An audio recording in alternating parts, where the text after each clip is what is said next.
Anda masih bersama dengan Kasih Paham di BTV. Kita sedang berdiskusi mengenai pro dan kontra KUHP baru yang disahkan oleh parlemen kita beberapa waktu yang lalu. Saya ingin ke Bang Habibur Rahman sekarang yang sudah bergabung dengan kita dengan sambungan online. Bang Habib, benar nggak sih kalau masyarakat tuh bilang bahwa ada yang menuduh ini undang-undang yang baru ini, KUHP yang baru ini minim sosialisasi dan tidak mendengarkan pandangan masyarakat katanya. Gimana Bang Habib?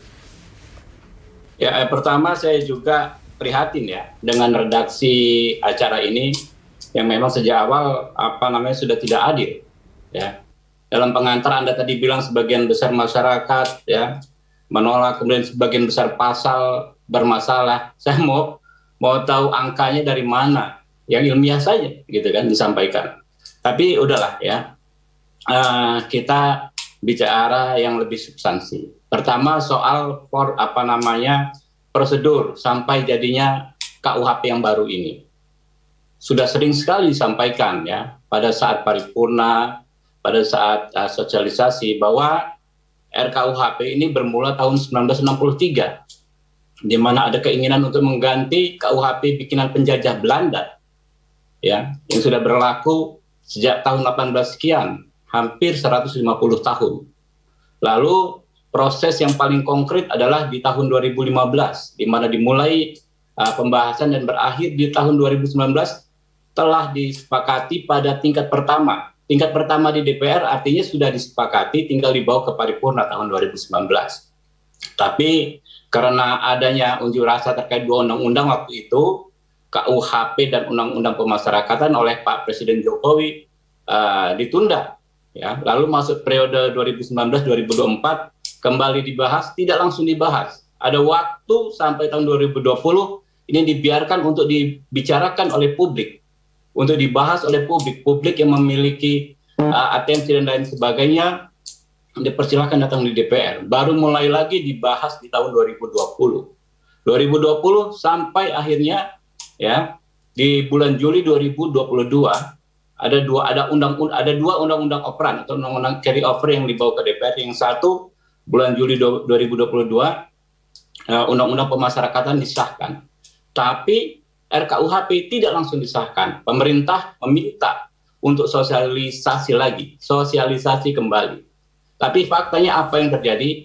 Pemerintah bukan hanya mensosialisasikan RKUHP tempo itu, tetapi juga menyerap aspirasi dan merubah pasal-pasal berdasarkan serapan aspirasi di belasan kota waktu itu. Ya, jadi tidak hanya sosialisasi tapi merubah pasal-pasal. Banyak sekali pasal yang dirubah. Sampailah di awal bulan November ya.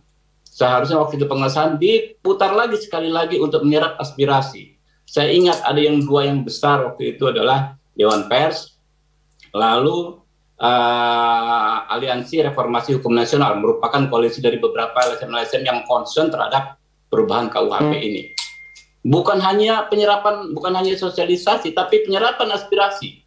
Kalau Pak Topan Damanik mengikuti ya pasal 100 soal hukuman mati, itu panjang dialognya, karena ada dua kekuatan ekstrim.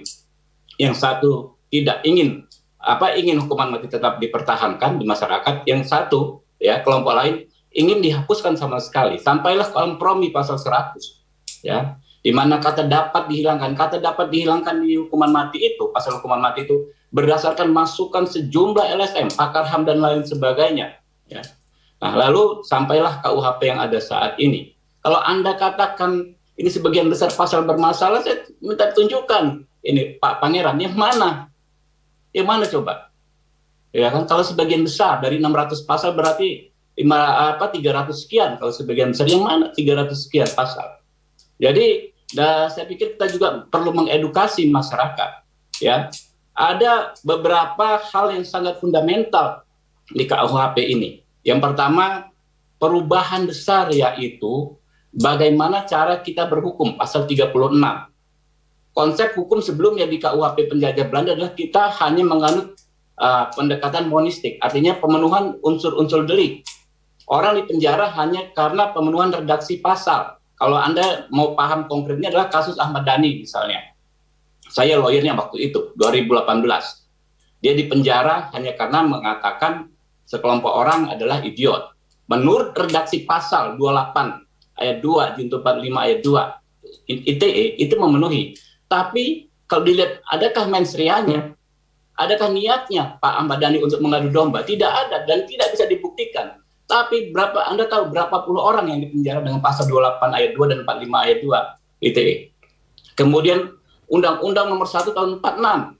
Ini undang-undang yang mengantarkan Habibana Rizik Syihab ke penjara karena dituduh menyebarkan berita bohong. Baik, Ya. Bang Habib. Tapi ada nggak pembuktian mensreanya? Nah, dua undang-undang yang paling berbahaya dan paling banyak memakan korban ini tidak berlaku dengan disahkannya undang-undang KUHP baru dan tidak bisa dipakai untuk mengkriminalisasi orang dengan alih pasal 36 KUHP. Oke. Baik. Ya, nanti dulu dong, saya belum selesai, gitu loh. Tadi kan Anda bertanya, Siap. gitu kan? Gimana Bang Habib? Banyak sekali jadi pasal-pasal yang fundamental. Kalau Anda tanya urgensinya, sebagaimana tema acara ini, tentu lebih banyak manfaatnya KUHP ini disahkan daripada ditunda. Karena apa? Undang-undang pasal asas monistik ya yang berlaku dengan KUHP Oke, yang lama. Bang Habib, kita waktu masih panjang, nanti kita akan kembali lagi ke Bang Habib, tenang aja. Itu terus memakan korban hari ke hari, gitu loh. Iya. Iya nggak? Ada dua pasal yang tersisa soal Ya. penyampaian aspirasi. Pasal Baik, siap. Oke, baik. penghinaan Ya. martabat presiden. Baik, oke, Bang Habib. Martabat presiden. Baik, terima kasih Dan banyak. Saya nanti mau emphasize lagi poin tersebut ke Bang Habib, negara. tapi saya mau minta pendapatnya dari Pak Tovan dulu. Tadi ini sudah mendengarkan sosialisasi dari masyarakat juga, udah mendengarkan pasal-pasal yang sudah disahkan, ini mendengarkan masukan juga. Tapi ada poin-poin apa sih tadi Pak Tovan belum sempat tuh mengelaborasi apa yang potensi bermasalah Pak Tovan? Ya, yang banyak dipersoalkan belakangan ini itu tetap soal kebebasan ya. Ada pasal-pasal yang terkait dengan misalnya institusi kepresidenan, kemudian institusi negara yang lain, itu pasal-pasal itu dikhawatirkan. Ya. Tapi ini juga berkait dengan bagaimana kultur hukum kita selama ini. Kita tahu bahwa sekian puluh tahun terakhir ini juga banyak sekali peristiwa-peristiwa dengan pasal-pasal tertentu orang dipidanakan kan, karena dia berbeda pendapat dengan kekuasaan. Jadi kemerdekaan atau kebebasan orang menjadi oposisi memang dalam kultur hukum kita belum terlalu diakomodasi dengan baik. Sehingga memang wajar saja ada orang yang masih khawatir dengan pasal-pasal itu, meskipun sebetulnya telah terjadi dialektika. Tadi saya katakan, saya setuju dengan Saudara Habibur Rahman bahwa perjalanannya sudah sangat panjang. Bahkan 1 tahun terakhir saya mendengar sendiri terjadi dialektika yang cukup tajam, ya, dalam juga, di berbagai kota, menghadirkan aktivis, menghadirkan para pakar dari berbagai mazhab hukum juga di Indonesia. Orang-orang ahli pidana ini kan punya mazhab-mazhab sendiri ya. Ada yang terlalu liberal misalnya, tapi juga ada yang lebih konservatif. Mereka ketemu semua dan difasilitasi dengan sangat baik saya kira. Yang saya jadi pertanyaan saya, kenapa masih tetap ada pasal-pasal yang kemudian menimbulkan perdebatan, padahal kita sudah demikian panjang waktunya diberikan ruang untuk misalnya saling berdebat, mendapatkan masukan. Khusus misalnya pasal tentang HAM berat ya, memang agak sejak awal waktu saya masih mimpin Komnas HAM juga kami mempersoalkan itu. Misalnya kenapa? Karena pasal yang ada sekarang di KUHP ini dia menandaskan tidak berlaku surutnya ya. Kasus itu. Jadi pelanggaran-pelanggaran HAM berat masa lalu itu kalau menggunakan pasal ini tidak bisa digunakan. Padahal itu berbeda dengan Undang-Undang 26 tahun 2000 yang dia tidak mengenal kadaluarsa ya. Pelanggaran HAM berat itu atau kasus HAM berat itu tidak mengenal asas kadaluarsa. Perbedaan-perbedaan ini memang harus disinkronisasi lagi nanti dalam praktek hukum kita. Kenapa? Karena tadi seperti Pak Iskan katakan, ini sudah ketok palu. Betul, betul. Pilihan kita cuma bagaimana kita mengimplementasikannya. Kalau ada yang masih keberatan, tentu saja bisa melalui satu prosedur lain, yaitu GR. Yeah. Nah, itu kita lihat di sana. Kalau seandainya setelah GR masih tetap ada pasal yang kontroversial, maka kita melihat kepada implementasi atau praktek hukum kita, supaya aparat penegak hukum kita itu tidak semena-mena. Kan kita juga punya persoalan nih dengan overcrowded di penjara. Itu concern kami. Overcrowded, Pak. Iya, 5 tahun saya jadi ketua Komnas HAM, itu kerjasama dengan Menkumham, dengan yang lain-lain, itu salah satunya dengan kepolisian. Jangan nanti pasal-pasal ini tidak menyelesaikan masalah overcrowded itu. Padahal saya tahu persis Pak Menkumham kita ini punya policy ya, supaya melakukan satu reformasi ya sistem kepemidanaan kita sehingga tidak terlalu banyak orang atau tidak terlalu mudah orang dipenjarakan. Tapi bisa di dalam praktek hukum nanti itu kita akan pastikan itu berjalan dengan sebaik-baiknya gitu. Pak Iska, soal ini sudah disahkan, sudah di paripurna kemarin. Jadi walaupun memang kemarin ya sempat ada ketidaksetujuan, ya pada akhirnya ini sudah disahkan dan hanya mendukung lah Pak berarti ya gimana posisi Pak Iskan dan juga fraksi Ya, PKS? secara sistem hukum kita kan memang itu sudah disahkan kan, itu sudah menjadi produk hukum kan. Tapi kan kita boleh dong membuat satu melakukan literasi, pembelajaran kepada masyarakat. Yang kita khawatirkan tadi itu disalahgunakan karena pasal karet, itu kan berarti semacam peringatan sama siapapun yang jadi pemimpin ke depan itu kan. Kita harus wanti-wanti dari awal-awal. Dan itu yang paling penting, karena menurut saya namanya penghinaan itu kan, itu moral, etika, akhlak. Ya kan? Maka etika akhlak itu dia tidak masuk ke sidang. Kalau yang saya paham ya. Makanya kan setiap organisasi dibuat dia badan etika, karena kalau namanya hukum kan harus ada kepastian. Kalau saya yang pelajari nih, yang namanya dosa itu ya, dosa ataupun kesalahan kan ada tingkatannya. Dosa kecil, dosa menengah, dosa berat gitu ya. Kalau kita dosa kecil itu nggak perlu kita masukin ke dalam undang-undang kan. Tapi bukankah harusnya kalau ini kitab undang-undang apalagi hukum pidana Pak ya, pelanggaran sekecil apapun memang harusnya ada dasar hukumnya gitu. Perkara ditindak apa enggak kan urusan nanti.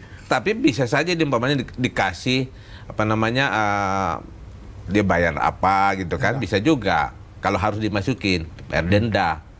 Ini 3 tahun penjara bukan masalah sederhana, Bung.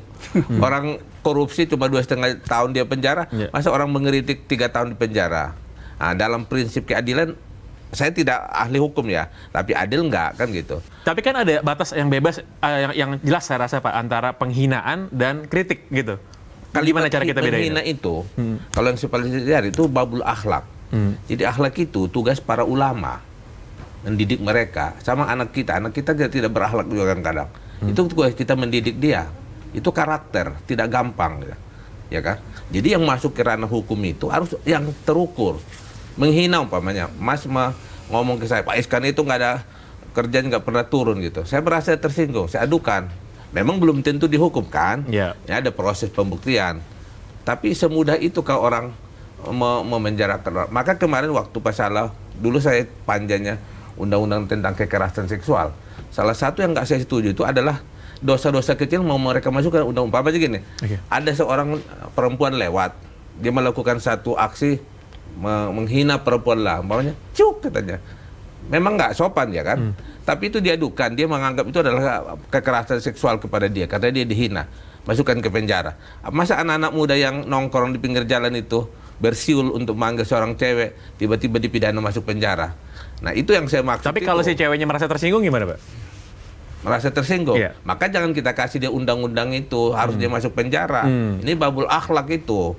Cukup ustadz-ustadz aja ngajari dia, orang tuanya, ya kan? Anak yang nggak sopan, kalau pokoknya kalau nggak mau sopan, saya pukul. Masa begitu? Anak itu kan. Jadi kalau akhlak tuh jangan diatur di undang-undang, harus gitu Pak ya? Jangan, undang-undang harus jelas ya batasnya gitu Pak ya? Etika. Makanya kan kita di DPR itu kan ada etika. Katakanlah saya seperti dibilang dianggap terlalu tinggi suaranya. Itu kan etika. Oke, saya minta maaf, nggak masalah. Baik. Makasih Pak Iskan. Saya mau bertanya kepada Bang Habib. Betul nggak nih, saya mau minta pendapatnya nih. Kalau yang masalah akhlak, yang masalah yang kecil-kecil kayak tadi, itu jangan diatur di dalam undang-undang, itu urusannya alim ulama aja, urusan akhlak. Jangan diatur sama negara. Tapi sebelum Bang Habib jawab, kita akan segera kembali dulu. Tunggu yang satu ini, kita dengarkan jawaban Bang Habib. Tetap bersama kami di Kasih Paham.